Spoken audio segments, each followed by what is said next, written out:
GenCon is one of the worst woke places out there. If you guys don't know about it, they just can't help but virtue signal, and it's been a consistent problem for the convention as they have just targeted conservatives, targeted Christians over the years.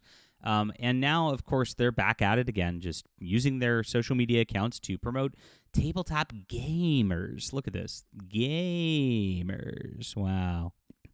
So special. And so they're trying to turn the board game hobby, and this is across the industry, from a family setup, a family sort of situation where, it's a wholesome activity, that you play with your kids, or for the most part, on the flip side, like the wargaming communities of, white males who play war games. Oh my gosh, as an aside, I was reading a history of tabletop gaming. There's like a comic that's out of it, and it's done by some Marvel Comics artists who kickstarted this deal. And it was supposed to be about Gary Gygax and all this stuff. And they started going back to the Avalon Hill War Games. If you're an Avalon Hill fan, leave a comment. Shout out to you guys. And they literally said that like the popularization of those games was due to white supremacy in the game. I'm like, I'm going to need a little bit of a source for that one. What the heck? But that's how crazy these people they are. They want to revise history, and they want to change everything to just be about their little identity politics, and it ruins everything from GenCon, which, this is original Dungeons & Dragons Gygax Con right here that now has grown to the point where it's just this big industry machine to everything else out there, so you can't get away from it ever. It's not about rights or inclusivity or whatever. It's actually about excluding normal people to make everybody in this like little like niche sort of fetish group, and that's what it is, a fetish group, feel better about their fetishes. It's really weird, and that's where we're at these days. So let's get into GenCon's history and exactly what they've done now and what they're promoting now, because it's so cringy. In just a little bit, we'll hit the like and subscribe button, everybody. Thank you for being here and joining our community. Talk about all things gaming, and this is the real fantasy news, like I say. I'm a fantasy and sci-fi author. I'd love for you to check out my works. This is wholesome stuff. The Adventures of Baron von Monocle is about an airship crew who goes out and fights monsters, gets involved in a war. It's definitely like a good questing sort of setup. I'd love to have this made into an RPG supplement one day, because I think I built a beautiful world with Rislandia, and I think you'll really enjoy it as well.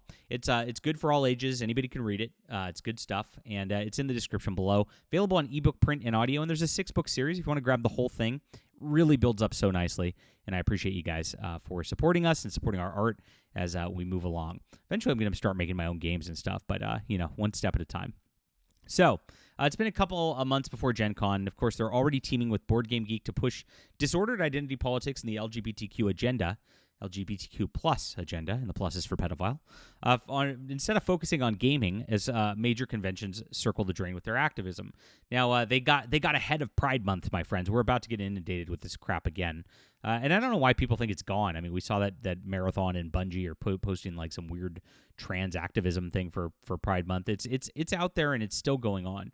Now, GenCon has a long-time social justice deal going back to 2015 when they tried to cancel Indiana as a state. Now, Indiana had SB 101 at the time, which is all about just like allowing people religious freedom. Now, the reason this was done was a Christian baker got harassed by a gay couple because they said, no, we're not going to do a cake for a gay wedding, and they got sued out of business. So it was all about just trying to remove Christians, hate conservatives, and people who don't want to engage in like gay ceremonies. Like it wasn't even just like they're being oppressed or anything like that. And so Indiana was protecting the rights of religious freedom, making sure that's ingrained into their law so that you don't get harassed out of your own business and sued out of your own business because these people want to just make your lives miserable. And that's exactly what they do. They go around and do this type of stuff just to harass people. So GenCon wrote this whole deal, and they're like, oh, we're contracted through it. We're going to leave Indiana because it's a red state. Yes, I mean, it was this big whiny letter you can see right here. Sure enough, by the way, it's 2025. GenCon is still in Indiana. They did not move.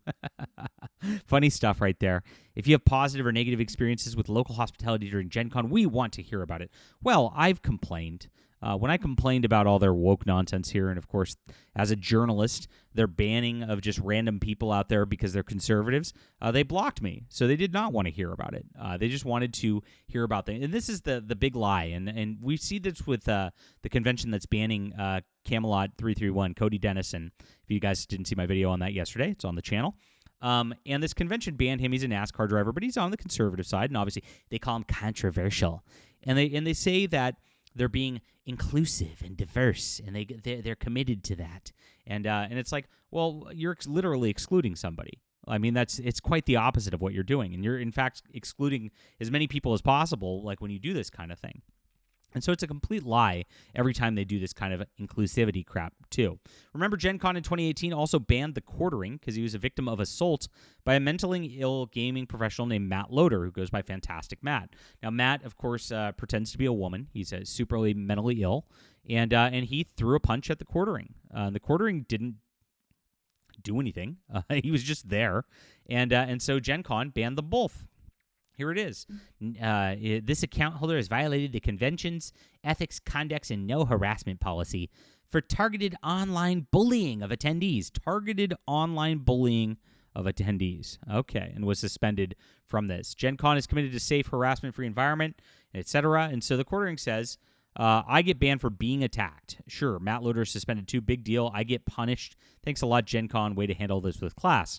In 2021, they followed up. They banned TGG Games owner Jeff Bergen, who runs the biggest retailer network out there. Jeff spent tens of thousands of dollars setting up a table at GenCon every single year.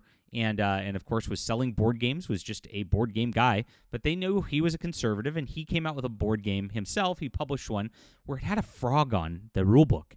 And the frog had its index finger and thumb pinched together, and they thought that was an okay sign.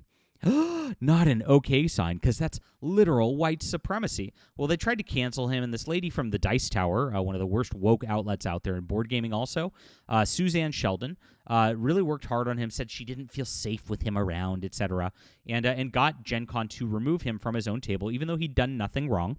And it was all because of who he was and the fact that he's obviously a MAGA conservative.